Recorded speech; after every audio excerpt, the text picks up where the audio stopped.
Alex, hello. Hello. Hi, how are you? Hi. Well, I'm pretty good. Can't complain.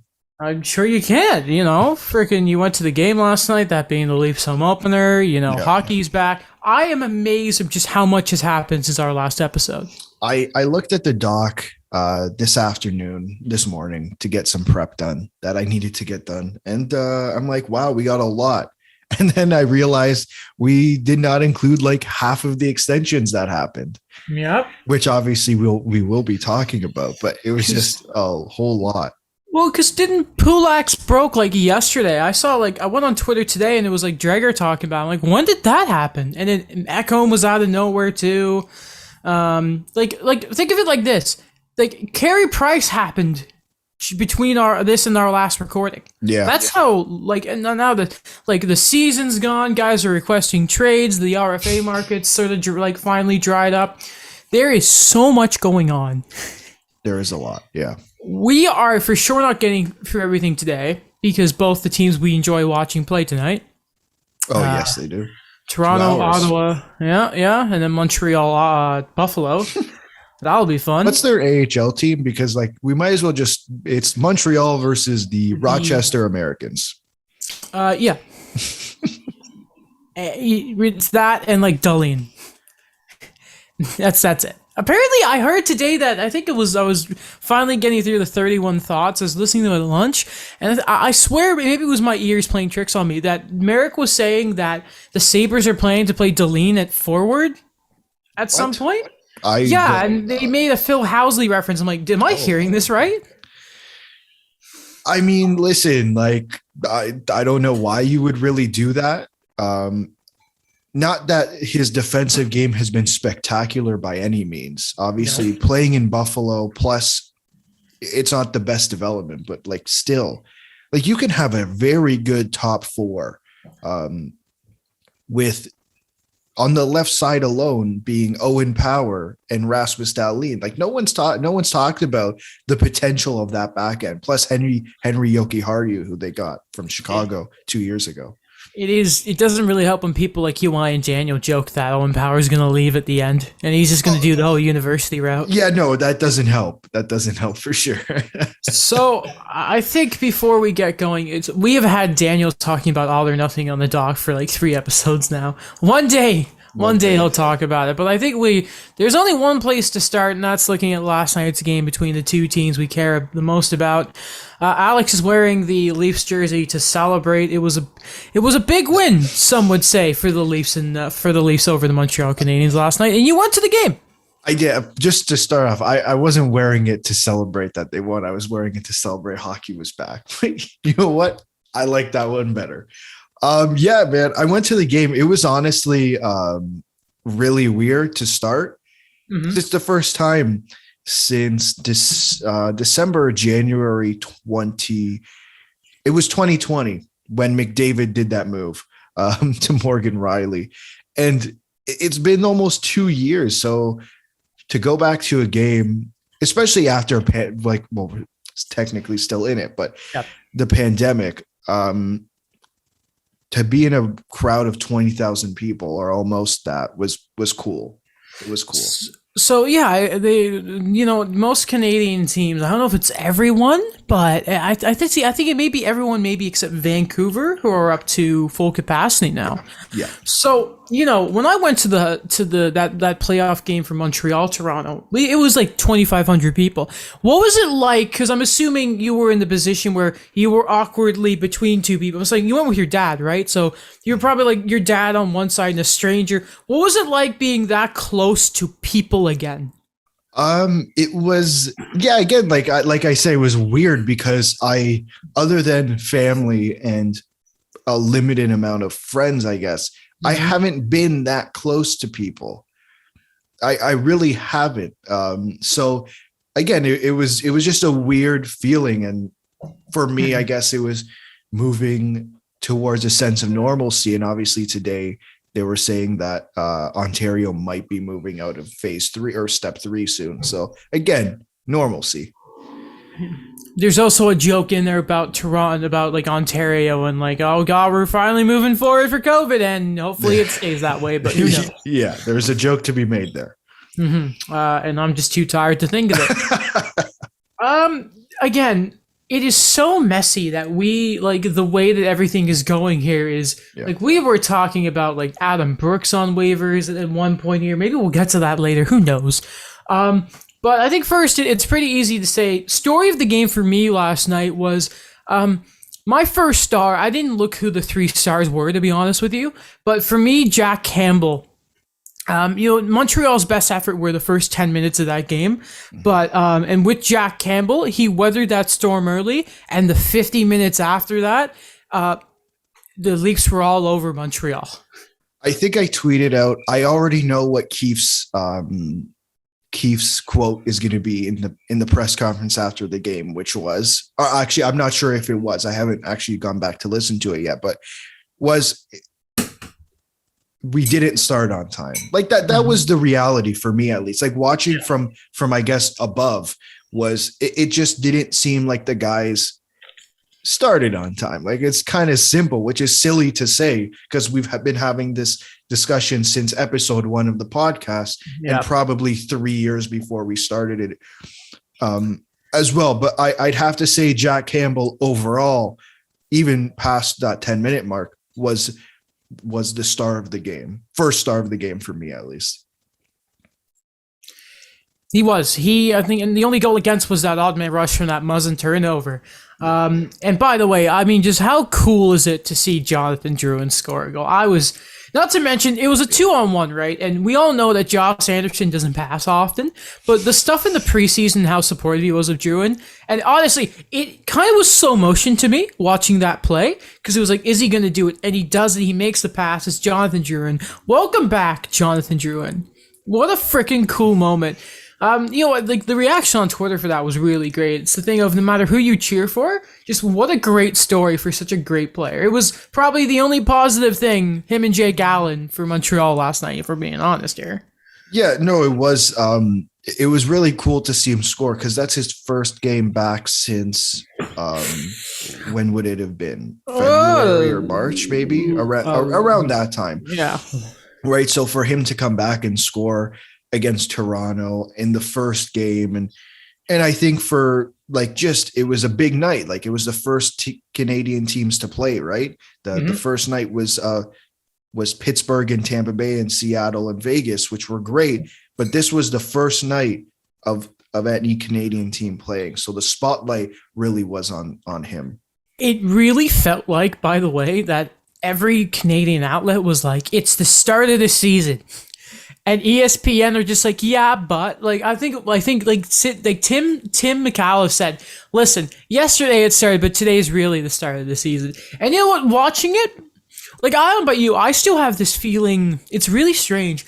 I've never felt like last season ended, and it still feels like it's going on right now. Like I never reached that point where it's like I kind of want hockey back here. I'm still in the hangover. It doesn't help watching Tampa Bay have their banner raising the day before the season starts. That hurt. But I don't know, it was weird to watch because it really was just like you felt it more, I think, when your team starts to play. Yeah. You're like, okay, the season is here. It's good. We're fun. National anthem is here. It was cool. It was nice. I mean, for me, I was the last 3 months have been without hockey have been interesting just because it's like, I can't do this. Like I love, for me, my favorite part about hockey other than watching it are the rumors, man. For whatever reason, I just crave the rumors. So to just be invested in the rumors and not have to be invested in a team, especially the way it ended, it was relaxing, but just the hype. To be honest, I've been pretty hyped for about a week. Yeah. Ever since the documentary came out, that was the moment that got me hyped for the season. Because before that, man, like, I mean, you probably heard it on the show. I wasn't too ecstatic about the team that I've been wanting to watch. It's just, what am I supposed to say about them? They blew it. They did. They did not blow last night's performance, though. I want to ask you about one guy because I think the spotlight was very much on him with Matthews being out. What'd you make of Mitch Marner? Because obviously last night was the first chance we really got to see him in games that matter, working that bumper position on the power play. I thought the power play, since you brought it up, was good overall. Like that, even the second power play unit, which I think scored. Hey, Engvall. Yeah, Pierre Engvall, welcome back. Just like it just seemed it looked better, especially that second unit. Yeah. Mitch Marner specifically, I'm really interested to see what happens when Matthews does come back, because I do think there is a possibility that we go back to, and I'm a huge proponent of this, especially after their first season together, of putting Matthews and Nylander back together and putting Marner and Tavares back together, because there's something that just works about it. And I think, yes, there was a couple opportunities that Mitch took the shot, and it's like, man, it's like, it was rough. It was rough to watch live. Yeah. It was rough to watch live. But at the same time, there's just something about his game that seems to work with Tavares. And it's the same reason it worked well with JVR, because Tavares can just plant his butt in front of the net the same way JVR did, and Marner can just get him the puck. You know what I found? I'm happy for Marner for is that Montreal did not score on that 5-on-3, because I think what was louder, the reception that Tavares got or the boos that came from the crowd when Marner took that trip? Which, by the way, let's be honest, Weidman fell a little easier there. Do you know? But I don't think people were booing at Marner. Like, this is just a reaction. Oh yeah. Sorry, section. I didn't mean to say that, but yeah. No, it was definitely the boos. The refs, and I don't know if you want to get to this now or in a little bit, but horrendous, by the way, both ways. They're in playoff shape. It's hilarious. Every single way. The amount of cross checks I saw from both teams was kind of ridiculous. Remind me, I want to ask about the last penalty of the game later. Oh yeah, no, that was BS, by the way. Yeah. Like ridiculous. Yeah. Like yeah. I can't even. What am I supposed to argue? Sorry, what did you ask me before? I distracted myself with the penalties. Just what was louder, the the booing? Yeah, because I wanted to go into that, because it was very much on Twitter. They were joking about the volume, and I think we can attest to sometimes the broadcasts don't pick it up. So as somebody who was actually at the game, how was the volume live? Yeah, no, it was much better than what was being talked about on Twitter. And I'm really surprised by this reaction again, just because we've spent the last 18 months pretty much, especially in Canada, where the hockey that's being played is without people in the stands.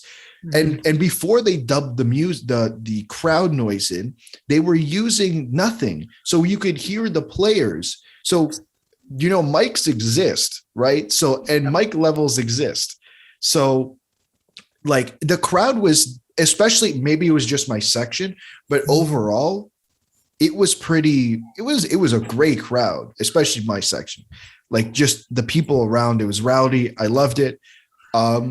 Was it probably going to be more loud if people weren't wearing masks? Probably, man. Like, wear a mask, try to talk. It's not the same. It's difficult. It's difficult.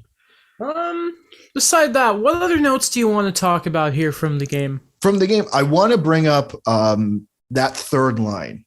Engvall, Kampf, and Mikheyev. Oh, not Mikheyev. Kasha. I really enjoyed that line. I thought they played a decent game, and I know eventually when Mikheyev does come back in 8 weeks, because he's now out 8 weeks with a thumb surgery, that he will probably replace Ilya Mikheyev. My God, Pierre Engvall. He will replace Pierre Engvall. I just really like the way that line worked. And that second line with Kerfoot and Nylander. And I wonder who you put there. Like, I'm just saying, Kerfoot, Matthews, Nylander, that could be the line. I'll tell you, a player who was really impressive last night, even though as a Habs fan, I kind of wanted someone to deck him, was Michael Bunting. And that one play when he was just assaulting Jake Allen. How dare they, by the way, look at that goal, like to look at that as a goal, because that was the most clear-cut goaltender interference if it had been. For sure. So speaking of, by the way, talking about different penalties and that, Yeah, the Josh Anderson stuff at the end of the game, standing up for Brendan Gallagher, that was so NHL. It's kind of like, when there's that always the third man in seems to get it. That's exactly what happened to Josh Anderson, but Gallagher was getting double teamed. Yeah, no, it was baloney. Like just the entire game. There were so many. When they showed the replay at the arena, it was just like, where? Like what's going on? Like I don't know if it was on camera, but there was a couple times where like one guy would just get cross-checked without the puck to the numbers, and it's like, well, listen, if you want to call the rule book, call the rule book. But like you told us that you were going to call cross-checking, and we're still here. Like Yeah. That's what my issue is. My issue has never been with like the rule book. The issue has been call the rule book. It's funny. It shows the inconsistency because remember when Engvall scored the goal, the Habs that took the penalty was Romanov, and when I forgot who he was in the shoving match with, but Romanov hit the guy harder and knocked him down, and that's what got him thrown out. Not even that they were pushing back at each other. It's because Romanov was stronger because he's a tank. Yeah. And then obviously, it ended up costing Montreal's momentum from there. But like sticking on the power play front, I think as much as because I had to mention the Anderson stuff because that really upset me, especially because I thought he got dirty because I thought that Dvorak, Drew, and Anderson line was so good last night. The Habs power play, we were all hoping it's going to look better. We'll see when Hoffman shows up. But last night, I can't tell you how many times they've had a 5-on-3 opportunity, and you just think, okay, here we go. And it's like Shea Weber's not here, unfortunately. You hope his health is good, but maybe they're going to stop with the point shots on the 5-on-3. And Jeff Petrie decided, you know what, Adam? No. Oh, man. It's just so annoying. Because you have the forward talent, but it's just... Is it me or are their zone entries just the exact same, aka completely garbage? Because it's the moment they would lose a face-off, and Suzuki's still not there for his face-offs, by the way. We will talk about his extension on that later. But then they lose it, it goes down the other way once the Leafs clear it, and the Canadiens just cannot seem to break the puck back in. And it's been like that for years now, and I just don't get how it continues to be an issue. Yeah, no, that is definitely a concern, and I think he will have an impact, but I just worry about saying, well, we got to wait until Hoffman. Yeah. Because like you said, the forward talent is there. Like the guys they have up front aren't guys they're not messing around. Like without Hoffman, the talent is there. To see it still be an issue is just, it's concerning. It is concerning. And I think we've had this discussion many times and you'd agree that it's concerning. I don't like giving the power play sort of, like moving the goalpost for them, but I'm really hoping. Because is it me or was there like every other shift there was a guy like something else, the takeaway from the game, you could tell it was game one. Like there's still that sort of rust going on. Like I think Caulfield had a look and he just fell over himself and you're thinking, darn it. But like I'm really hoping because of the personnel, this is something that they get used to and it has changed very quickly. Because otherwise, like, listen, for some of the issues with the roster, you really hope that good special teams are going to sort of cover up some of those blemishes. Because wow, we also mentioned it there. Oh, sorry, one more thing. You know what a call on commentary was last night that really scared me? It was it was the phrase leading the attack is Ben Sherratt. And I think I had a heart attack. He took a penalty, right? There was a point where he hooked Tavares, but they didn't. Luckily, the Leafs didn't score on it. It was the Romanov one after. If they had, I would have blocked it. I saw him go to the box, and the guy announced Ben Sherratt penalty or number 8 penalty, and I'm just thinking, man, I'm gonna hear about this tomorrow, and I like not even for the fact that Montreal, Toronto. It's just how many times have we talked about Ben Sherratt? It's like I want to like you, dude, but like just stop it. Even if Matthews isn't in, like, can we just not do this, please? Can we not just give this team the opportunity? Yeah. You notice, earlier I said Jake Allen was in net. apparently Sportsnet Stats tweeted this. This is the first time, that game was the first time since 1999 there was a season opener between Montreal and Toronto and Carey Price was not on the net, which makes you think, how the hell was there like 8 years where the Leafs and Habs never opened up against each other, because he didn't debut till like 2007. Weird. That is a really good point. But anyway, and that is because Carey Price has entered the NHL player assistance program. We don't know what it is. We don't need to know what it is. Yeah. His wife put out a really impactful, emotional statement, how it was a great thing for the family. A lot of the players have talked about it. Former teammates of his have come out and said some great stuff about it, like Nate Thompson and that. I don't know how much more you can say, because Alex, listen, I don't have to say this again. Just look behind me. Look at the posters. Listen to an episode or two. You know how much I like Carey Price. It's just, it's so nice to hear all the stuff coming out about him. And a thing with me has always been, when was the last time Carey Price could take a mental break? Because for over a decade, it has been all him. All him. Yeah, that's a good point. Pretty much, I honestly can't think of a time where, maybe the only time was when the spotlight was on Pacioretty, like that summer. Like that's about it, man. Like every other time, the center of conversation anytime you bring up Montreal starts with Carey Price. Yep. That's it. Like that's they're winning. Yeah, it's because of Carey Price. They're losing. Yeah, it's because of Carey Price. I remember when it was right after Claude Julien got fired. I remember I came on the show and I got really, really mad because everyone was blaming Carey for everything. Like, and I mean, this is French and English media. He wasn't playing great, but I mean, if you just looked at the team, they were falling apart at the seams.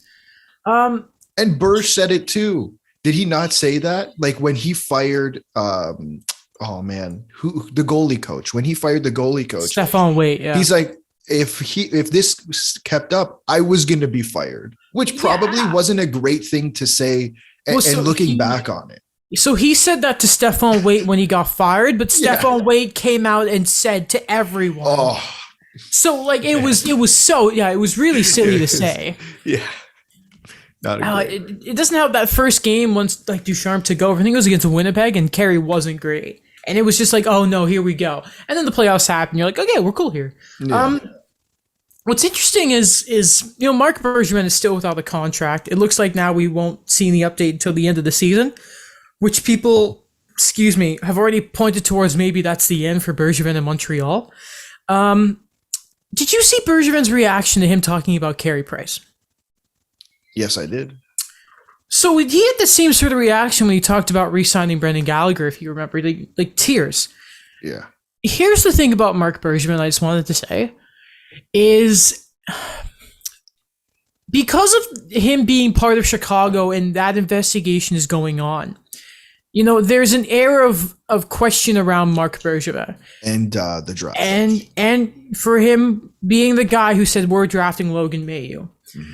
But what's so frustrating about Berge is, and we've seen it in the playoffs, is the care he has for the members of the Habs. And like, you remember that, like, I think after one of the series, like how he's hugging Weber and Price and how he talked about Gallagher and how he's talked about Carey.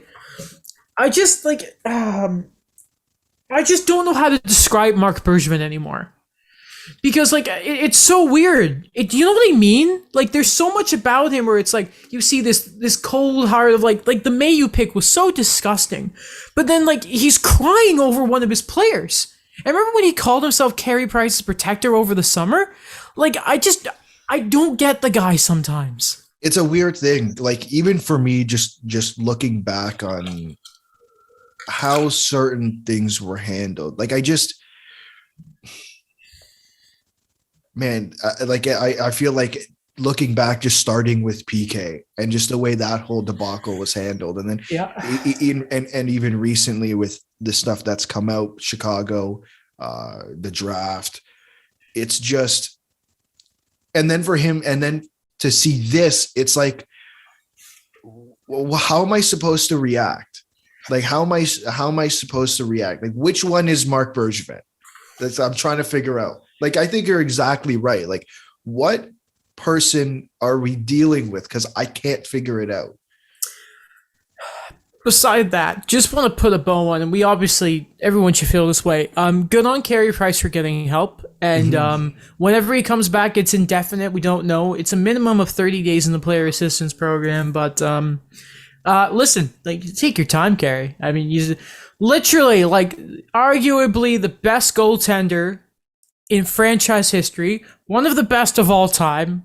I'm not going to say he's best of all time because he's not, but, you know, it's such an important piece of this. And I've said it before, like, listen, I'm not just, it's more than just being a hockey fan. I'm not in journalism if not for Carey Price. Like, and how many people like Will and Laura have we had on the show and they've talked about Carey Price, and it's just, Carter Hart.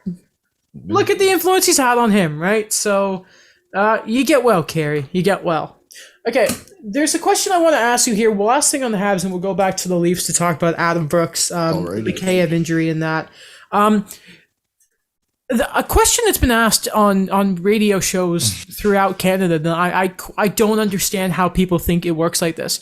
The question of, should Marc Bergevin be allowed to negotiate an extension with Nick Suzuki because Bergevin does not have a contract for next year? So I guess if yes, some people were asking the question, Bergeron be allowed to negotiate this extension because he has a year left. That's not even the question I thought you were going to ask. I saw there was, I don't know where it was out of, but there was a question of, is the contract better for Suzuki or better for the Habs?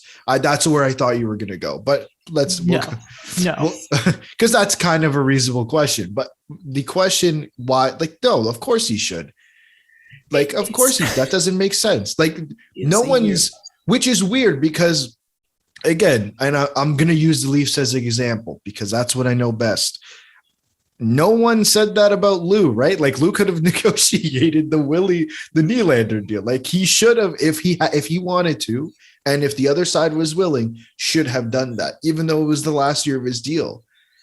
It's just like, so you're gone in the summer. You shouldn't do your job for the whole of winter. Like, what? No, it doesn't make sense. It's so dumb. So dumb. By the way, the deal we're talking about, yes. It's a pretty hot deal. It's a pretty good deal. Nick Suzuki has been extended by the Montreal Canadiens. This extension kicks in next year. It is only the third 8-year contract that Marc Bergevin has ever given out. Nick Suzuki, the last 4 years, has some trade protection, but the cap hit is $7.875. It's worth $63 million, Alex.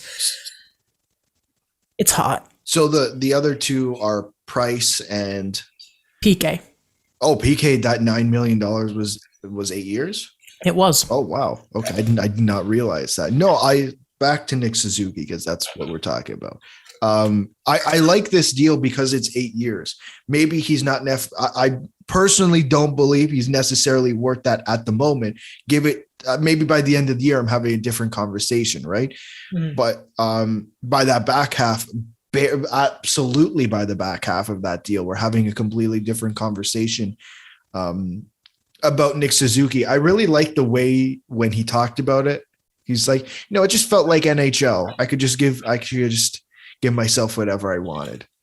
It's really funny because every time I've ever re-signed him in that game, it's around $7 million. Yeah. So that was pretty funny. I just want to point out he has a $4 million and $14 signing bonus in his first year. His number is 14. Yeah. Can we please stop doing this? Everybody, I'm done with it. My favorite thing about this deal is it's taking him right to 30-31. Yes. So like the best year, age 31, obviously. So it is the best years of Nick Suzuki's like career. So what else I kind of like is, like, we know the Habs have a real problem with trusting young players, aka Mete, Akademi, most of them, Galchenyuk. Unless you're Druid, and it's like, yeah, play first line center, and it didn't work. But this shows real commitment to Nick Suzuki. Obviously, I think we can all see the offer sheet in the offseason kind of kicked him into Bergeron into gear to make the deal done. I think every Habs fan was crying to get this done sooner rather than later. And you know what? I think I made this argument in my video. Go check it out. That whenever Shea Weber is fully away from the team and his because obviously we know that he's still just hanging about, being dad. That once he's away, I'm pretty sure that Nick Suzuki, and once Carey Price eventually retires, that Nick Suzuki will be the most important member of the Montreal Canadiens, and I would put money on that he's the next captain of the team too. That's just the feeling I get. And locking that guy up and your top line center for 8 years for less than $8 million is just, that's a win for me. Is it fair to say that yes, I know Shea Weber's there, but without Shea Weber and Carey Price at the moment, he currently is, like, I'm looking at the roster, and yeah, I know Brendan Gallagher. I'm aware of the other guys around who, but I don't necessarily, I can't pick out another guy and say he's more important than Nick Suzuki, especially with Phil Deneau gone. My argument would have been Phil Deneau's the guy, like he's the most important guy on the team, but with him gone and his kind of replacement essentially being Christian Dvorak in a way. Yeah. He is the most important member of this team at the moment. Him or Petrie, they can kind of share it just because no other defenseman can skate because they don't trust Kulak. But yeah, it's right now, again, Nick Suzuki does a bit of everything. So it's just a sexy deal. And it's just one of those things where Habs fans agreed on something, which just doesn't happen. To have a fan base fully agree, like any fan base across the league, especially in this country, is so hard. Mm-hmm. Is so hard. Yep, 100%. Just it's credit to the deal. Yeah. So moving to the Leafs here, they do lose Adam Brooks to waivers to Montreal. We'll see once he gets in the lineup what he can do for the Habs. But Alex, as a Leafs fan, what can you say that Adam Brooks' game is, and how does it affect the Leafs that they've lost him to waivers? Someone might say, they didn't want him because they lost him to waivers, but it's probably a bit more than that. I think it's more than that. I think the Leafs accumulated some type of depth. Whether you agree with the depth that they brought in, that's what they tried to do. We saw that Gusev, Hosang, Amadio, Brooks coming back. Like these are the guys that we're going to build that bottom six around. And unfortunately, I just think they went with the guy with more experience in Michael Amadio, who has about 200 games played in the NHL compared to Brooks, who has less than 100. But what I think you're going to get out of Adam Brooks is a similar in a way to the way you talk about Jake Evans. He's not maybe a top six guy. And I know Adam Brooks, I personally believe Adam Brooks isn't a top six guy, but he can be really good in the bottom six, where he might not put up the points, but just the way he plays. Like he gives a crap. Like he wants it more. That's what he brings. That's exactly Jake Evans. Right. Perfect. Good to hear it. Going on the Leaf stuff, we talked about McKay being out. It's 8 weeks. It is I think it was a broken thumb. Yes. Broken thumb. Not great for a guy who we talk about his inability to finish, to lose his thumb. It just sucks because it's another big injury for the guy. Not to mention, it looks like he was going to get a chance with. I think at one point he was skating with the Tavares line. Not to mention it's a contract year. That stings. Poor guy. It stings for like that. Just his entire tenure with this team has been so weird. He had such a great start. Then he gets injured. Then he comes back for the bubble, and it was okay. But I mean, we all watched what happened. Then last year happens, and again, we're in. It's another COVID season, and it's not normal. This was the most normal season he would have had with the team, and it's unfortunate that he got injured. Mm-hmm. And I think you talked about the Tavares line, but for me, I think what we really would have enjoyed seeing him personally. I would have enjoyed seeing him on the third line with David Kampf and Andre Kasha, because it's not the best shutdown line in the world. I will not argue that, but from day one, and I think I brought this up a couple episodes ago, Keefe has been looking for a shutdown line. He tried it with Hyman last year, but obviously he didn't stick with it. And I just think they were looking for a center, David Kampf. I really like it. That's what I'm expecting when he comes back. more than just players having roles. You want the team and like each individual line, whether it's energy, defense, packing the punch offensively, punch faces like the Islanders' fourth line. You want everyone to have an identity. Yeah.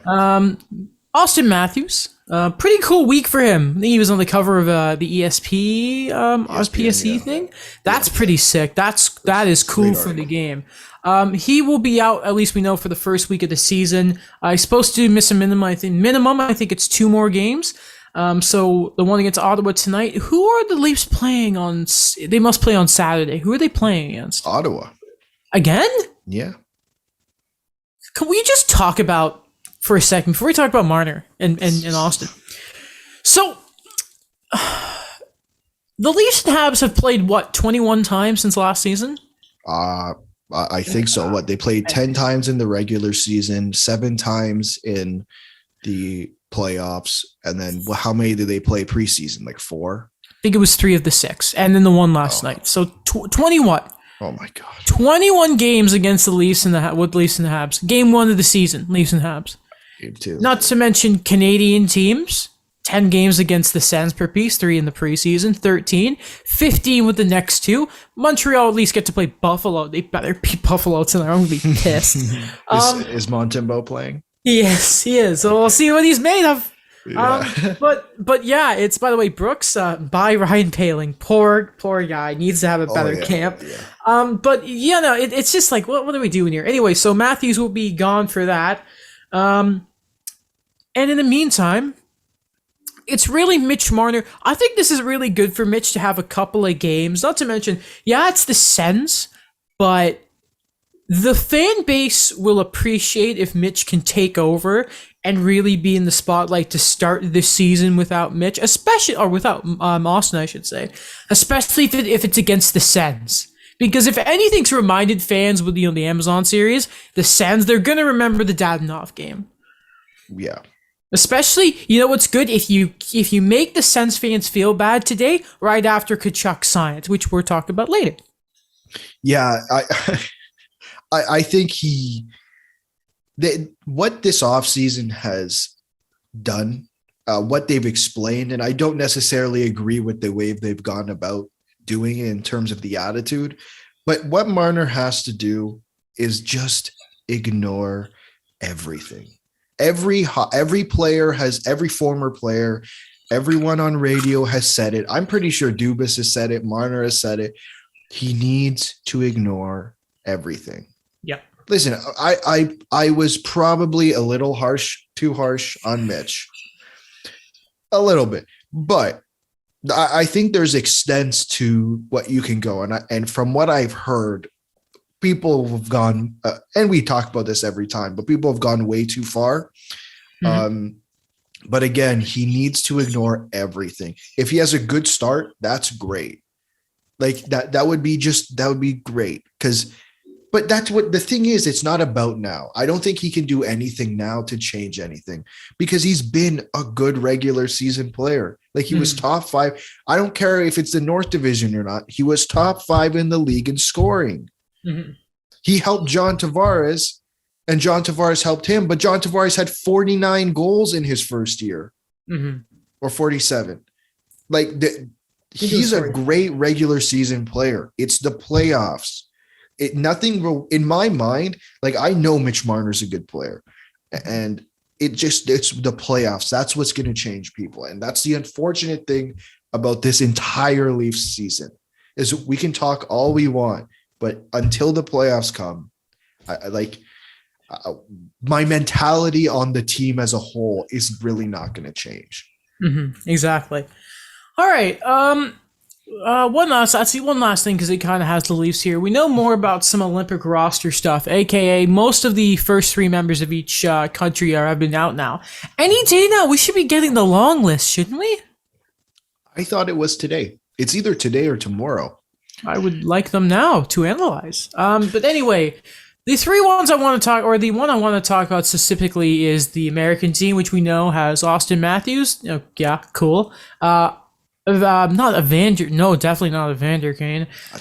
Patrick Kane, and not Adam Fox named to the first 3. Not John Carlson. But Seth Jones, two Blackhawks. Kane deserves it, but let's just remember the fact that Stan Bowman, Yeah. Mr. I just traded Bogfist and all the picks to get Seth Jones and inked him to win a completely super scrutinized deal.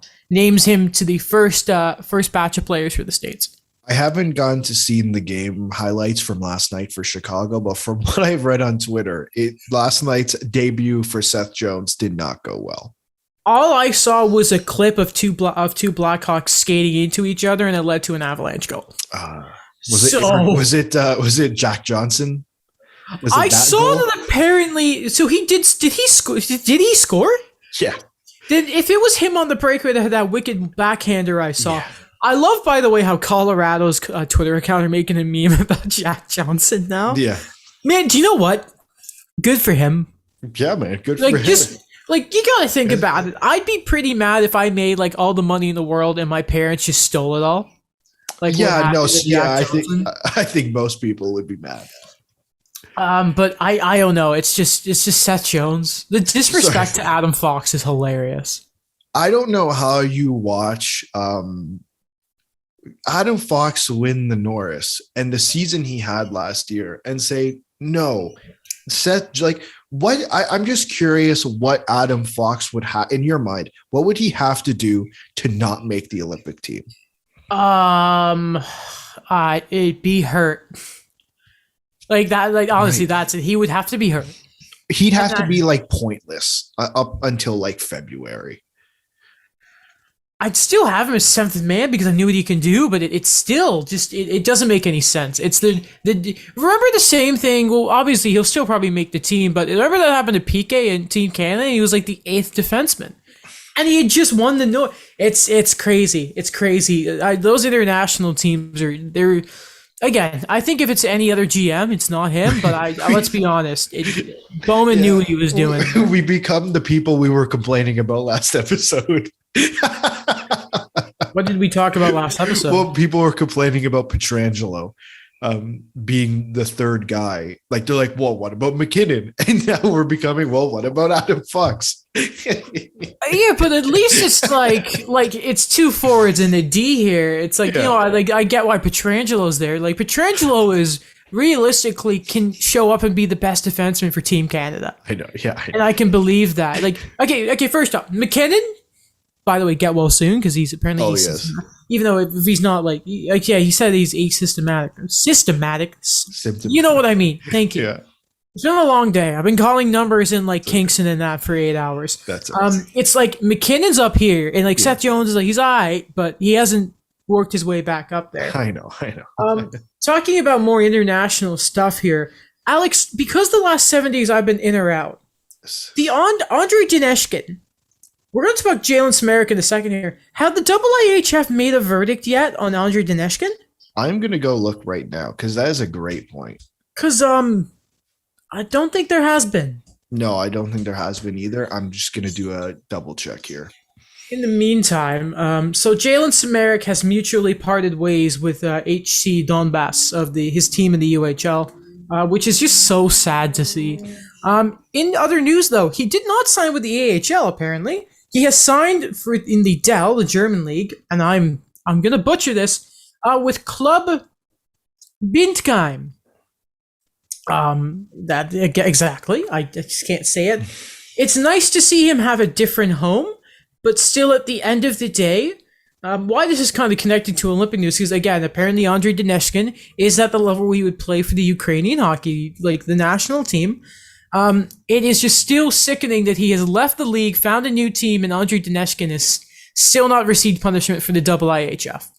I think they were faster on Kuznetsov in the video of him with white powder than they have been with Dineshkin doing a racial act towards a black player. You see the problem here. So what I have here, this is from October 12th. The IIHF. This is from Reuters. The IIHF will assess the need for harsher sanctions in response to a racist incident in Ukraine and plans to pressure leagues around the world to amend their rule books to define sanctions for racist behavior, the new IIHF president Luke Tardif said. Okay, so I remember reading that when the incident first happened. So there's been no update. Excuse the dogs. Oh no. No, there has not been any new updates from what I've read. Like I have one here from yesterday saying that they're going to investigate. But again, I just feel like we've already heard that. So from what I'm reading, to answer your question, no, we haven't heard anything new.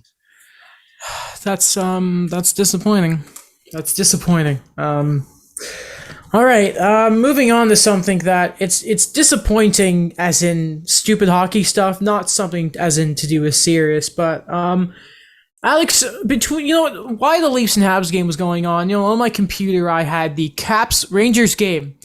And what I was expecting was face punching, and what I was expecting was penalties. Now, listen, I'll take Ovechkin having the 4.92 goals and being back 162 of Gretzky's goal record and passing Dion for 5th overall. Yeah. I'll take that any day of the week. But where was my face punching? I didn't see any.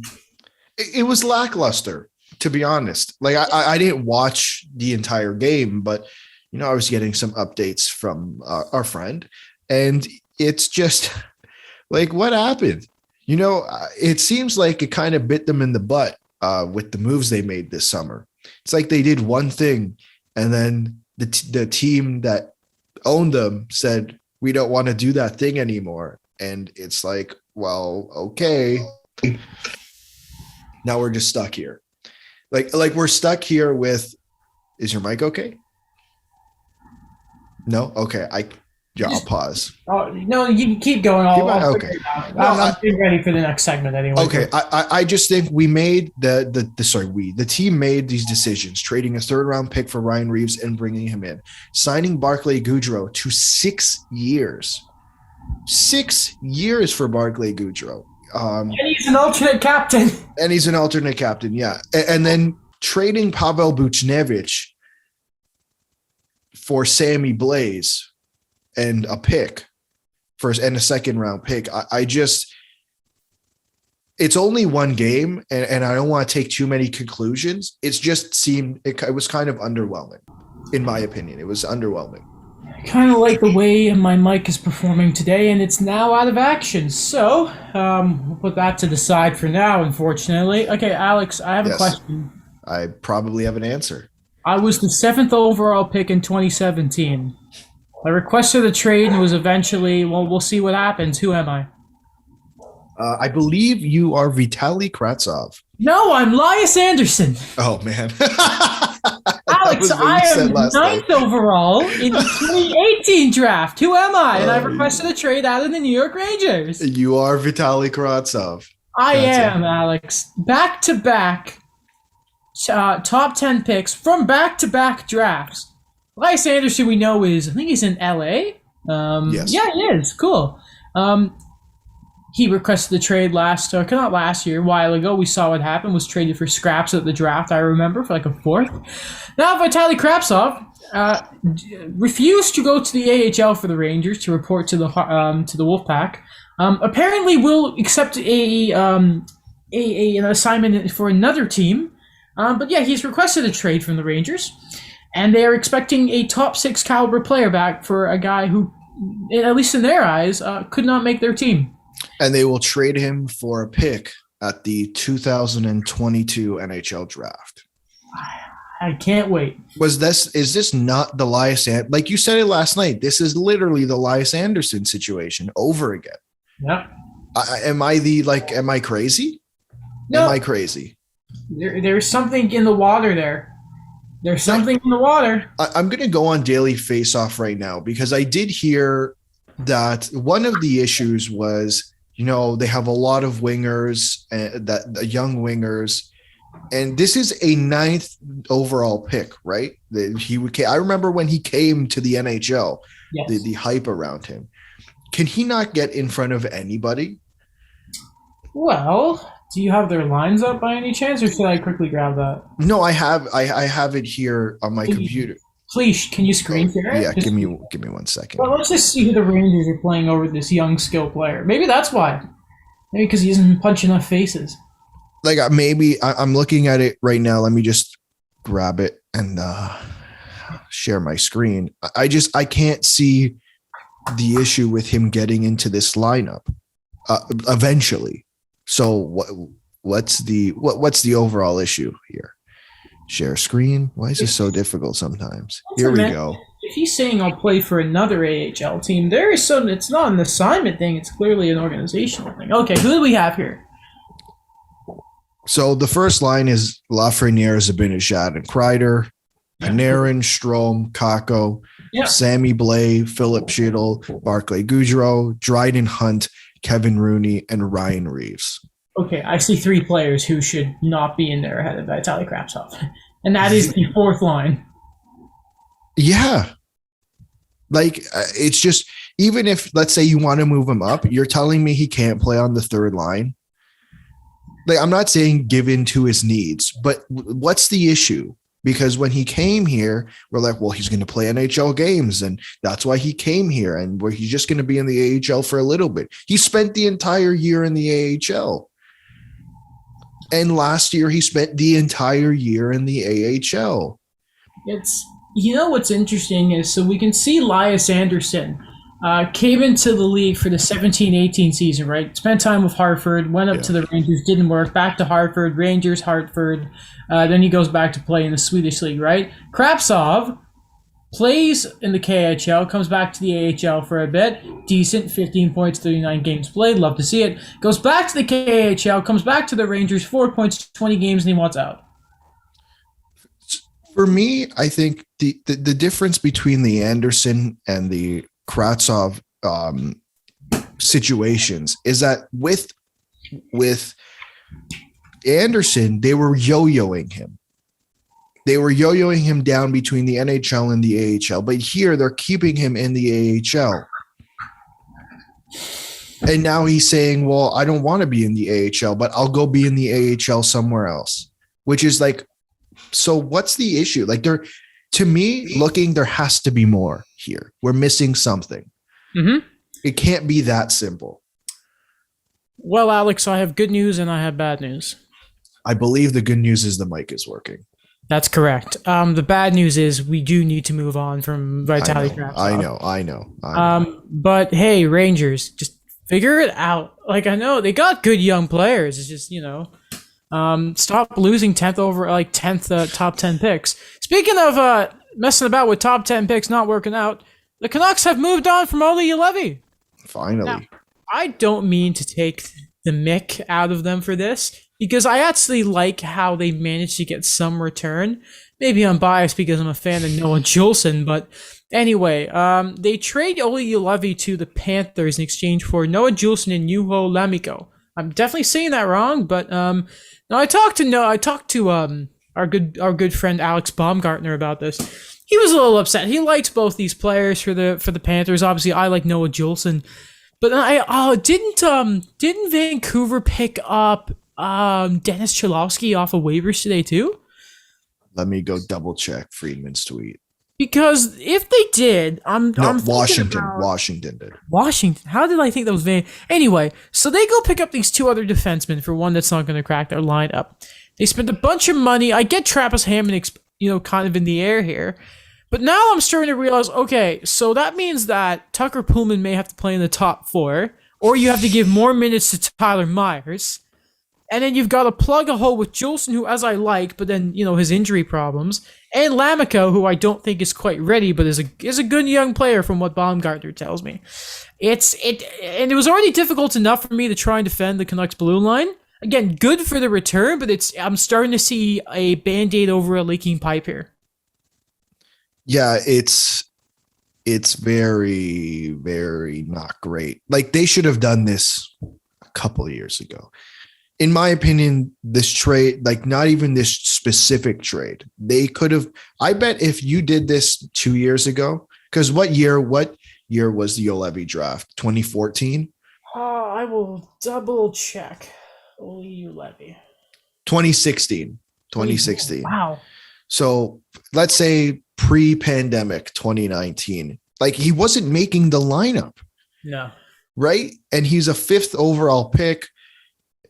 What is the obsession with holding on to your pick so long? Like Calgary did it. I guess maybe Vancouver did it. it's a thing of you don't want to look bad. It's just a thing of like hubris almost with GMs. I promise you, if Jim Benning made this trade 2 years ago, we would not look bad. He dragged this out 5 years. It's I don't know with Jim. He's just I don't know. He's always good for content, but he just must drive Canucks fans up the wall. Again, he's got two warm bodies. One has potential. Well, both sort of have potential. Instead of just getting a 4th round pick for a former 7th overall, so they're already ahead of the Rangers in that department. Exactly. By the way, it was nice that we almost had, because obviously I couldn't, because I have work and I had to be up for 5:30. I couldn't stay up to watch the 10 o'clock games, but I did see that the Oilers won into the shootout against the Canucks. I did see, however, they were initially up 2-0. So thank you to the Canucks for giving us a bit of a lull there. I look forward to all of these blown leads from two teams that have no defense and all the scoring power in the world all season, though. Should be again. Oh, you know how we start the season? All the Canadian teams play each other. We're sick of it. At least do like Battle of Alberta. By the way, what the hell happened to Winnipeg last night? What happened to Winnipeg? They lost 4-1 to Anaheim. How does that happen? I don't know. Was Connor Hellebuck not playing? What did I miss? I mean, he should have been. Well, they didn't have Mark Scheifele. They don't have Mark Scheifele. Oh, Mark. Oh man! It was Connor Hellebuck. That is surprising. Oh, and we were in against Anaheim. Yeah, against Anaheim. I feel like because he's not here, I'm gonna have to do it. I'm gonna have to give a shout out to Mason McTavish, 3rd overall pick from 2021, scoring his first NHL goal and his first NHL assist. You love to see it. Same game. You know who didn't have a point last night? I'm pretty sure. Mark Scheifele. Trevor Zegras. Oh, it's okay. It's okay. I'm sure. He'll get them. Don't worry. I'm sure he'll get them. I really liked Mason McTavish, to be honest, going into that draft. I'm glad they picked him up. Did you say he was 5th? Third. Wait, what year? Last year, 2021. How the hell did I forget about that? What position is he? Center. I don't know if they played him center, but he's a center. That's weird. The reason I didn't remember is because Anaheim only ever draft defensemen. Yeah, exactly. And Zegras. Yeah, and Zegras. And now McTavish. Landeskog got a pair of games for boarding Kirby Doc. No way. Did he really? Oh, yeah, wow. He just got it. That is surprising. It's funny that both physically and on the scoreboard that Colorado rolled over Chicago last night. It's funny. I tweeted out that I just assumed it was going to be $500,000, but I did see the Blake Coleman hit, and I thought it was similar in a way that got him suspended a preseason game and a regular season game. So maybe they are going to be a little consistent. Maybe I don't want to. I don't want to put my hopes up. Like just saying. Speaking on the Blackhawks still, by the way, and this from guys LeBrun and Cervelli put this out here.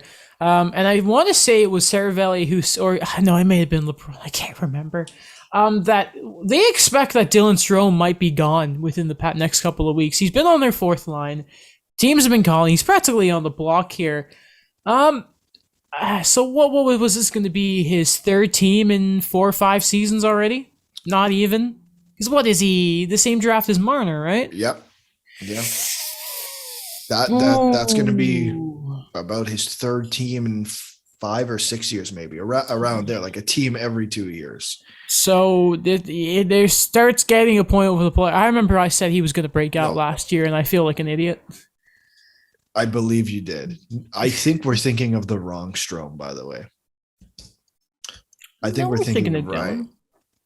Because Ryan's been on the Rangers for a couple of years now. Because remember, Dylan was on Arizona. And he just went to Chicago. That's it. There's no in between. Yeah, he was traded to Chicago 2018 in the Nick Schmaltz trade. So what year was that? 2018. So okay, so 4 or 5 years, 3 different teams, but for someone that young, Two teams. two teams. Oh God. Okay, never mind then. Because Ryan But Strome, remember, he if he went to like gets 3 traded, teams. right? Yeah, no. Yes. So if he gets traded, Oh though, yeah. a guy that young, so much potential, high draft pick, and he just can't seem to make it. It doesn't help that Taves came back, and Doc is obviously a decent and pretty good player. And then that top 6 chance is just gone. I just don't imagine how much value you can get for him.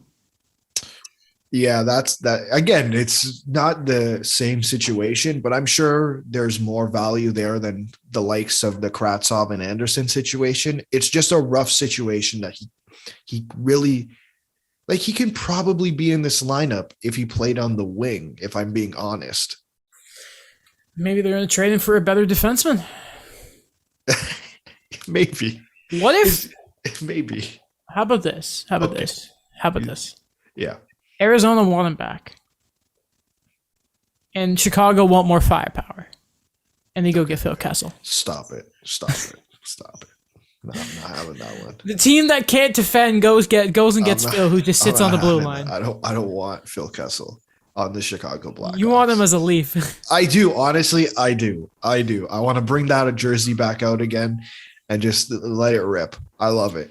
I saw a tweet that was like Nylander's been a Leaf longer than Kessel was. I was like, what? Wow. I feel like it's been way too weird. It's way too weird. I want to see how far Matthews is behind his goal total, by the way.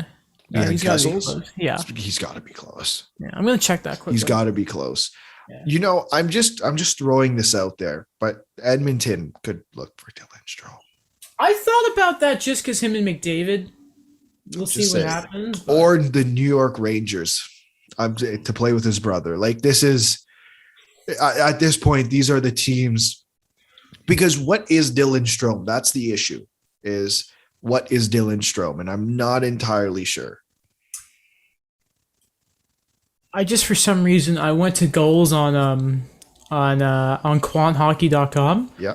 And for some reason, it put me to the bottom of the Leafs all-time goal list. Awesome. And I don't exactly know why that's there. Okay. Who's the bottom? It was some guy. Okay, he passed Kessel. I'm an idiot. Wow. Kessel was at 181. Matthews is at 199. Oh wow, good for him. Oh, he's one goal away from 200. Yeah, one away from Charlie Conacher. That'll be special. Yeah. 200. Oh my God, Sundin was obviously at 420. Nice. Wow. Yeah, he's gonna smash that. Who's the top? That's Matt Sundin. 420. Matt Sundin's the top, right? Okay. 420. Yeah. So, oh my God. So he'll a few years left. He'll hit the top 5 in like 2 years because Rick Vive is 5th at 299. If he scores 50 if he stays goals, healthy, he'll hit 50 back to back, no problem. Yeah. He'll get close. If he's then we'll find out if he wants to be a Leaf. Yeah, that's true. I don't want to have that conversation right now, okay? Don't worry. Points wise, I won't know because obviously Mario was gonna be head. Okay, never mind. Head for sure. Yeah. For sure. Yeah, passy boy, saucy boy. All right, where are we here? Oh yeah, so Tkachuk signed. That's pretty cool, eh? We're gonna do the Tkachuk conversation. Yeah, it's an interesting contract. So it wasn't Ottawa won. I think we can say this deal somehow, because it is a 7-year contract. I don't believe there were any signing bonuses in there. No, which is normal. Cheap bastards. Eugene's not gonna hand out $10 million in one day. It's just not gonna happen. I'm trying to bring him up here. Does Caffrey not have it up yet? No, they got to. Oh no, he's attending. Oh, it's registration pending. That's why. Oh. So the cap hit is. It's weird because he signed a day late. Literally 2 days, like a day late. So this year the cap hit is 8.3 with some spare change, and it goes down to $8.2 million. 7 years. There's trade protection in the last 3 years. No signing bonuses. No sort of performance bonuses. He goes the full term with Ottawa. But it is definitely the Ottawa tax. It's the Ottawa tax. Yeah. I'm going to be honest. I think it is a little bit of an overpayment. I mean, if we're looking at the back half of that deal, maybe it's not. with the cap going up, and obviously him being 22 years old, there's lots of room for improvement. It's just right now it's a little bit of an overpayment, but I made this argument before. I'm a strong believer that it's better to overpay your stars than it is to overpay your middle six guys. I mean, there's two guys in particular we saw this summer, one being Barclay Goodrow, and maybe eventually we'll get to that point with Blake Coleman as well. Those guys you don't want to overpay. I'd much rather overpay a Brady Tkachuk than, I don't know, and like Chris Tierney. Yeah. Right. So that takes him up to like 29 too. So you're getting some really good years, and he can still. The way Tkachuk plays is someone's going to give him 8-year deal at the end of that, 7 years ish, and it's going to be awful. That or he gets traded in 2025 before his no move clause kicks in. It's a full no move clause, by the way. You have the contract structure up? I do. Is it not weird that it's middle loaded? A little bit. It's again maybe. So yeah, the salary is $10 million. Oh wow, yeah. You think maybe that was a thing of like you're gonna like people are gonna have to pay me my most right before you try to trade me, sorry, is it goes up from 6.5 to 10.5, 10.5, 10.5 down to 8.5. Yeah, right as the trade protection kicks in too is when it's still at its highest. That's interesting. Like, it's a very minor. It's just odd.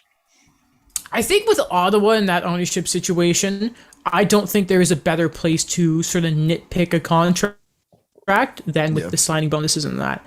But hey, at least just Sens fans, yeah, I don't think he's worth 8. Like again, Habs Leafs fans here, you don't like it, suck it. He isn't as good as Nylander or Suzuki. You said it. You said Nylander. You said Nylander. I'm doing it, man. The fact that he's getting paid more than the Habs' first-line center, and honestly, I think you can say when he's on, one of the most, if not the most talented players on the Leafs. And he's a winger. I get it. You know me. I don't like overpaying wingers. I don't think it's right. I don't think that's how you have a. Obviously, Kucherov and Marner are different, but Tkachuk ain't Kucherov or Marner. Like even like Josh Anderson getting 5.5 was a bit like oh gosh. And I mean, is Brady Tkachuk really $3 million, $4 million better than Tom Wilson and Josh Anderson? Maybe, but $8 million? That's steep for me. It's steep. I don't like it. I think you're clearly much more critical of the contract than me, and I think you make some really good points. Like, again, like we had this conversation with Mitch Marner. It's an overpayment. I'd rather overpay the stars, but again, we know that the role we've learned that the role of the center is more important than the winger, unfortunately, and that's how you're going to be compensated. I think you're right. There is a little bit of the Ottawa tax here, and I think he protected himself by middle loading that deal for sure. Yeah. Because if he wants to stay in Ottawa, and by all accounts, he likes Ottawa. Remember when they drafted him, Elliot Friedman was saying there was the rumblings and rumors that maybe he wasn't going to be a fan of it. And he was. So good for Ottawa for that. Again, like they have so much cap space. Yeah. Like, hey, by the way, like Erik Karlsson liked it there. Why did he leave? They're cheap. I mean, look what happened. Like, good hindsight-wise, because of what happened to Karlsson, but still. Yeah, it's just you're right in a sense that Ottawa did win here because they got the 7 years, and good for them, man. Because I don't, and Pierre Dorian would probably admit this if we gave him truth serum. Who the hell knows what's going to happen in the next year or two with Eugene? Things happen. Aren't they supposed to be spending to the cap by now?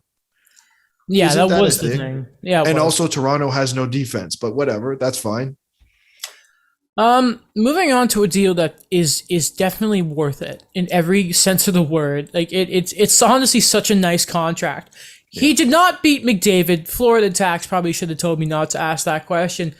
But Alexander Barkov has been extended. The deal kicks in next year. The AAV is $10 million flat.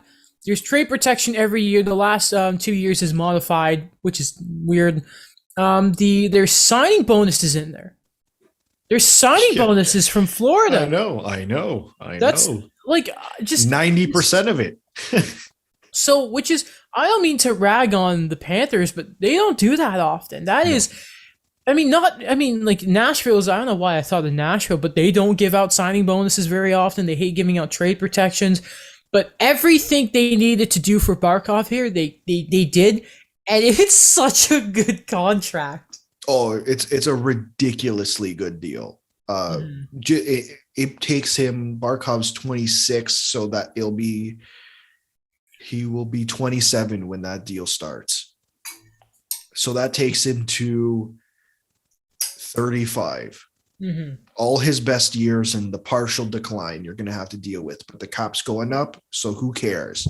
What did we say? What was like the one thing that Bill Zito had to do when he got hired?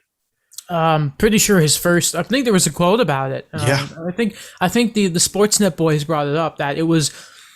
What a surprise! Re-sign the best player your franchise has ever had. There's two guys, Barkov and Huberdeau. Obviously, another year until he can talk to Huberdeau about an extension officially. But I think re-signing Barkov, bringing in Sam Reinhart, keeping even the Bennett, the Duclair deal, like I just think he's done every right move that he needed to do to keep the most important player of this franchise here. You think he just has a paper towel and he's out to dinner with Huberdeau and he's just like Kucherov contract ? And just slides it to him? Oh yeah, that's what he made 8. It's 8 by 9.5. I think so. Yeah. Kucherov, yeah. I mean, probably like that's what I would do. I'd be like, okay, how about listen? Can you take a little bit less? It's been basically that 9.5 is basically it's a lot more than you're getting anywhere else. Yeah. Tampa have literally outlined how to build a team in Florida. So there you go. So it is now in my head. It is officially the Florida tax. I know last episode I was weary of that, but this extension proved it. Yeah, just a great deal for the player that I believe is the closest to a perfect hockey player in the league. Yep. We were pretty on point with predicting this next contract. Mika Zibanejad has re-signed with the New York Rangers. It is a full 8-year contract, Alex. Pretty good. Apparently they didn't want to go the full. Jesus. He didn't want to go the full 8 years. The Rangers didn't. Sucks. Have to do it. The AAV is $8.5 million a year. $68 million total.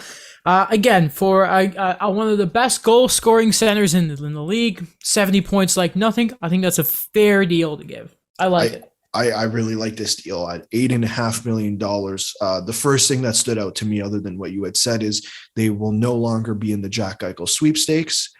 And I don't necessarily mind that. I think, okay, you have a guy at $8.5 million and you have a really strong second line center, whether that's Ryan Strome or someone else. That's a debate for a different day. Mm-hmm. But I think having Mika Zibanejad at 8.5, who has really been a great player for this team, through thick and thin, right? He was there during that whatever rebuild we want, if we want to call it a rebuild, retool, whatever, he was there. And now he's a part of this new Rangers team that we're not really sure what they are because they made some weird changes. Yeah. Hey, good for them. Maybe he'll be a captain instead of being one of these 6 alternates. Just saying, maybe if you didn't give Jacob Trouba that deal, you could probably afford to bring Jack Eichel on. Regardless, we'll move on. We'll move on from there, shall we? Hello, Mike.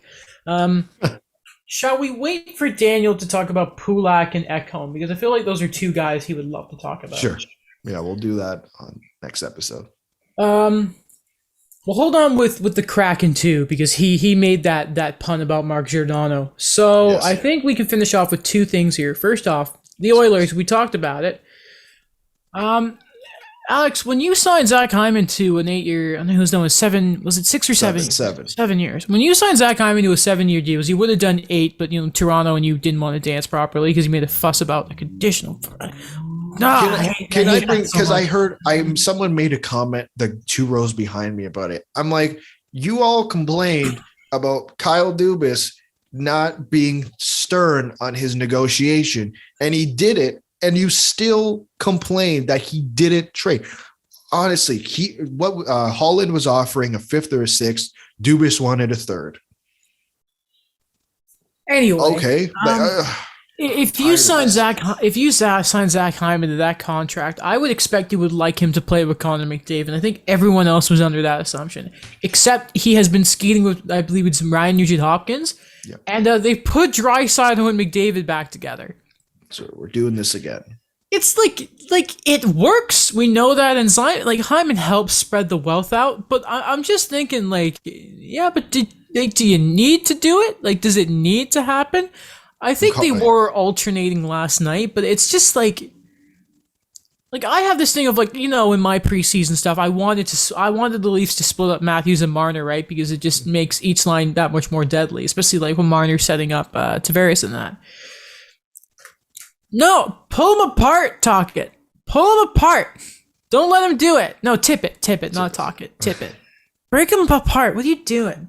It's just, I saw an Oilers fan be like, no, he wasn't. He'll play wherever and he'll be a value member. This is, shut up. Is this Ken Holland's burner account? Who's going to be Hyman? Yeah. I in my opinion, I want you to answer this question. What is a better top 6 in your mind, the way the lines are constructed?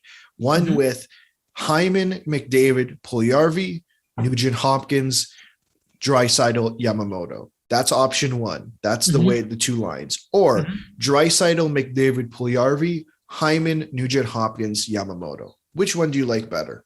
It's always the one where you split up Connor and Leon. It's just that simple. I think I personally agree with that. I've been a proponent of this since the beginning. What we both have. Hey, Alex, you remember when Malkin and Crosby were on the line together? That wasn't the power play? Because I don't. No, I don't. I feel like they might have done that when need be. You do, it's the same argument with the Tavares, Matthews, Marner line. You use it when you are in dire situations. Never again.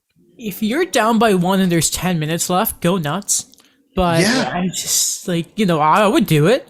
When you're down by 1 and there's 2 minutes left, you pull the goaltender. Yeah, no, you can't really stop those two together. But it's just, you know me. My philosophy on building a team is you make everything down the middle as strong as possibly be, and you're hampering that when you split them. When you put them both together. I think what you do here is you're not forced, but it'd be smart to just run these guys out every other shift because it's Connor McDavid and Leon Draisaitl. If you separate them, it allows you to reduce their overall minutes slightly, but those minutes that you're reducing adds up over time. It's an 82 game season. It's not 56 anymore. It's 82. It's a marathon, not a sprint. Exactly. Which is why you need another goalie, because Smith is old. Good last night, but he's old. All right, last thing that you and I will cover here today. First off, this was an insider trading from Pierre LeBrun, and that was, first off, something the Sabres should have been willing to do from the very start here is you will now be willing to make certain trade components of the Eichel deal conditional. On top of that, in 31 Thoughts, Elliot Friedman mentioned that he originally said 4 or 5 teams are comfortable with Eichel's preferred surgery being the full disc replacement instead of the fusion. And then Emily Kaplan, the Cap Bomb. It was so cool, by the way, watching the it was the Seattle game and seeing her. I think it was that game where she was behind the benches, and you're like, let's go. One of the new insiders, Cap Bomb. I think you said that people were calling it. That's what they said on the show. She's going to be this year's Katie Strang, Michael Russo. She's just been around. I remember at the draft, she was doing all the interviews in Columbus and that. I'm a big fan of hers. By the way, You like ESPN so far? And TNT? I do so far. I haven't seen anything that would tell me otherwise. Like, I thought it was interesting they did bring on Charles Barkley. I think you do that every once in a while. I think it blends the two sports together. And I know Barkley is friends with Cooper. John Cooper, but I think he's also friends with Kyprios. That makes so much sense. I think so. There was the connection there because I remember seeing them on Sportsnet once. Like, this was years ago. So I think blending them every once in a while is a really great thing. It builds the sport. I'm not gonna lie, watching Gretzky sort of like hold back, but still just humiliating Barkley playing that. I didn't think I was gonna like it. But I'm like, okay, all right, this is fine. I like this. I like Biz just saying, "Yeah, you're not saving a single one." No. I think he did, but I think it was a fluke because if Wayne was trying, Wayne's still like he's old. Like if he maybe had some younger legs, Wayne's good. What a surprise! Best player of all time. Yeah. Also, did you watch the interview that Cooper or the clip of John Cooper and Charles Barkley last night? Oh no, because you were at the game, you wouldn't have seen it. I did not see it. There's this clip where Charles Barkley's like, I'm not he goes to John Cooper and Christine Simpson. He's like, yeah, I'm not a bandwagon Tampa fan because the year I started watching, they lost to Columbus in the first round. I paused and I was kind of like, wait a minute. But that was the year they won 62 games. Yeah, exactly. What are you talking about? That was 2 years ago. They've won back-to-back since. What are you talking about, Charles? Oh, man. You know what he should have said? He's like, at least I have a ring now, Charles. Yeah, exactly. No, I really do enjoy. They're doing a spectacular job. Mm-hmm. ESPN and TNT. And again, a part of that is Emily Kaplan, who added upon the Geico stuff, saying that there was optimism that he was going to be traded last Thursday. Things went kind of quiet on Friday. 5 teams still on Eichel. Some same teams who are comfortable with the surgery. After surgery, it's expected it's 6 weeks until he's back on the ice. And you're like, that's not bad. But it's like, oh no, it's 3 to 4 until he can play games because one's neck. Okay, so I think it's fair to say, first off, Minnesota's got to be one of them, right? Minnesota and Anaheim. And Calgary. Apparently Calgary are in on Jack Eichel. That's what I've heard. Hey, you asked for change. How can you not like this? Don't you like this? No, I'm just pulling my hair back because I'm just hoping. I swear to God, Burrish, you better be picking up the phone. No, I'm sure he's on the phone. Unless you're like that guy on Twitter, then he's not doing his job. For argument's sake, let's say it's throw Montreal in there. So Montreal, Minnesota, Calgary. Thank God, Calgary. Just do anything. Anaheim. I wonder who the 5th team is. Let's brainstorm. That's Vegas. a good question. I thought Vegas. I heard Gary Lawless was on the Jeff Merrick show. I can't believe that's the name of the show. Still, it's still weird. That apparently Vegas, that their offer was not even close. Well, I mean, what he said. They traded everyone. They don't have any prospects left. Well, they got Payne Krebs. Apparently, we're not touching him. No one's touching him, sir. Because because he's their last line of defense. I know the 5th team. Columbus. That would be so cool for them, but kind of underwhelming. Imagine Laine. Oh my God. The first line of Voracek, Eichel, and Laine. Remember, they have 2 first-round picks this year. Chicago's and their own. And I don't think they're very, Yarmo's got cojones, we know. He does. And he's got to convince Laine to stay. That would be very convincing to say, hey, Laine, we got you Jack Eichel. Hey, Zach Werenski, I know you're signed here, but hey, look, we got you Jack Eichel. Nah, that's good. I'd have to assume Jonas Korpisalo would be a part of that trade. I know there's rumors that it might be his last season. They just got him. The only thing that might hold that up though is they're going to want an extension, Buffalo, and you're Korpisalo. You got to make sense. Maybe there's that, but again, I mean, we'll see. Or you flip him at the deadline. Buffalo are so going to win today, yeah, and Edmonton pick up the phone and go get him. But no, you could see, even if it's not that, Columbus have so many young prospects now. Yeah, Igor Shinnikov. They always seem to have a guy on the outskirts that comes in. One year it's Texie and Chanikov. They have guys, and they had a really good draft. They did. Before you end it, unless there's more to the Jack Eichel stuff. I mean, well, I'm at the point where it's like, let's just not talk about it until we like it's done. Like, Yeah, no, it's like, yeah, you're right. You're right. It's just really annoying how poorly the Buffalo Sabres have handled this situation. Yeah. Yeah. And I want to be clear. I don't actually think it's Kevin Adams running the show. Yeah. No, yeah, that's fair. Because, I mean, what can he do? No, I don't. I agree with you. He 100%. I know he has no experience. He had no experience running a team per se. Like, he was in the business operation side of Buffalo or whichever organization. I know that. But for him to not allow teams to look at Eichel's records, medical records, and now say, you know what, we'll allow conditions. I don't think he's that stupid. Like he played in the NHL. He kind of understands how the business works.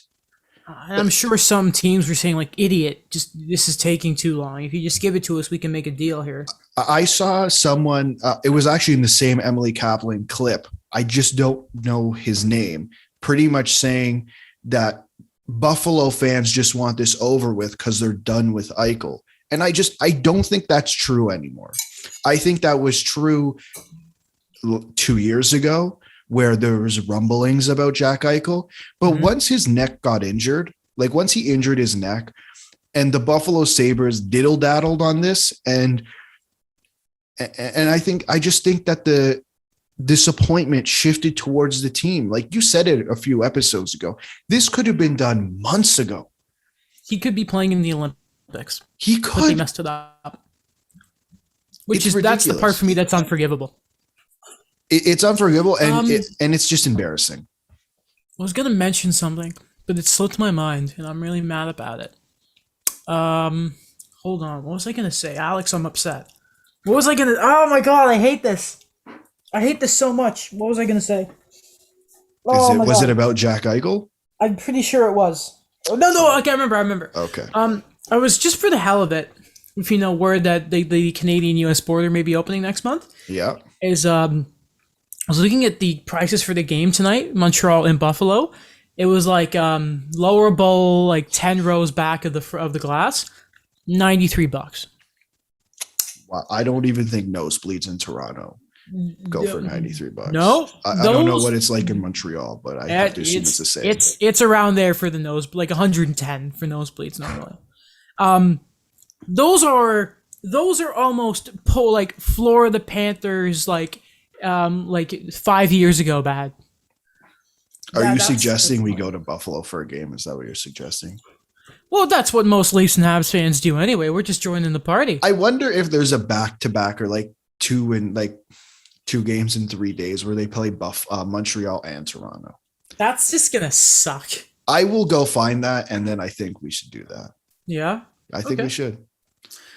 Well, guys, I've just gotten a notification. Why not? Here we go. Go see John Eichel for the last time because apparently people are suggesting maybe he has to go back and play.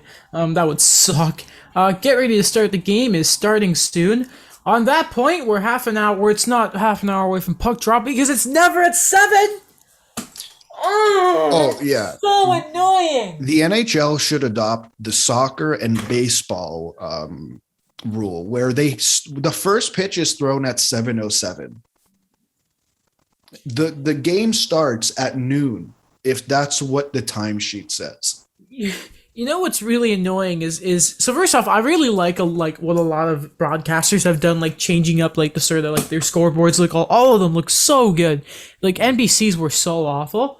Like Sportsnet have changed up their set. Obviously Merrick's moved on to. We'll see what he's doing on Hockey Night to see what he's about. And like Carolyn Cameron's doing the Wednesday night games, right? And they're just doing it. And I hear Carolyn Cameron say puck drop up next. And I'm like, and it was like 6:56. And I was like, oh my God. Besides, I knew the Leafs were going to have their ceremony. But like, this is amazing. Comes back 7:07. It's like, okay, here's puck drop. When they came back and they were still doing the previews, I nearly lost my mind. I think I tweeted, I'm like, have I missed hockey? Sure. Have I missed 7 o'clock puck drops going well past 7 o'clock? Absolutely not. No. Nothing pisses me off more than that. You brought up the broadcast. The headlines is still a thing, please. Well, it's not Saturday, right? There was a period when Friedman was talking about a bunch of news, but because I was watching the Rangers game, I wonder if headlines on Saturday, now that CJ's gone, is basically just going to be Jeff saying something about Eichel Elliott. So they just play a clip of 31 or 32 thoughts every week. Honestly, why not? I'm just really interested to see what exactly that Jeff's going to be doing there. Maybe the iDesk is coming back. Maybe. You know what? I wonder when they're going to get they're just going to be done with each other. Because remember, 32 thoughts, which is like twice a week. They talk to each other half an hour every day on the Jeff Merrick show. It starts with Elliot Friedman. Mm-hmm. I'm sure they talk they probably talk the same way that the four of us talk. Yep. At what point is it just going to blow up? That's a good question. I just wonder. I'm not suggesting it's going to happen. I just wonder. It's not what we know. It's just what we've heard. Well, I think Greg Wyshynski was on the Merrick show or something today. I've never listened to Merrick versus Wyshynski when they did the thing, but I saw people get hyped about that. I have this from Pierre LeBrun just from a minute ago. I think you'll enjoy this. Okay. So the Habs filed the LTIR for Shea Weber, and Bill Daly said we are not. I guess I don't know why he had to say this. Maybe because it was a big deal, but he's just saying we're not challenging that Shea Weber satisfies the CBA requirements. I just like why do you have to say that? He had to get. I'm not entirely sure why. Like, did you see he couldn't shoot a puck in the finals, and you think he was faking not coming back? You idiot! Like, did they really? Oh my god! I wonder if they said it because it made headlines, not the segment, just in general. Well, yeah, Pierre definitely knew what he was doing, tweeting that, but still, I just that makes me so mad. Well, there's more insider trading, by the way. Oh, they released it now. All right. Well, I guess we'll talk about that. Probably Sunday. Because I won't be around on Saturday, and Okay. I think that's everything, guy. That is. Okay. Well, thank you for watching or listening, however you do it. Probably watching or listening because you people do not check out the YouTube, and we have proof of it. We see the views. Sometimes. We're not idiots. The occasional clip does well, but beside that, yeah, check out the YouTube portion for a visual experience of the show. Ignore my poor lighting. I can't do anything about it. I'm sorry. Beside that, Daniel's stuff for CGRU, my stuff for the hockey. For my YouTube channel, I have an eye-opener article that will be out probably in the beginning of November coming. Listen to that. I don't know if I should have said that actually, but it's there now. Yeah. Okay. Sorry, Gavin. They don't know the contents of it though. Yeah, they don't know. We're fine. You're good. Alex's blog and all that kind of stuff. Hockey is back, which is pretty cool. Stressful but cool. Beside that, yeah, I think that's everything. TikTok, Facebook. Bye.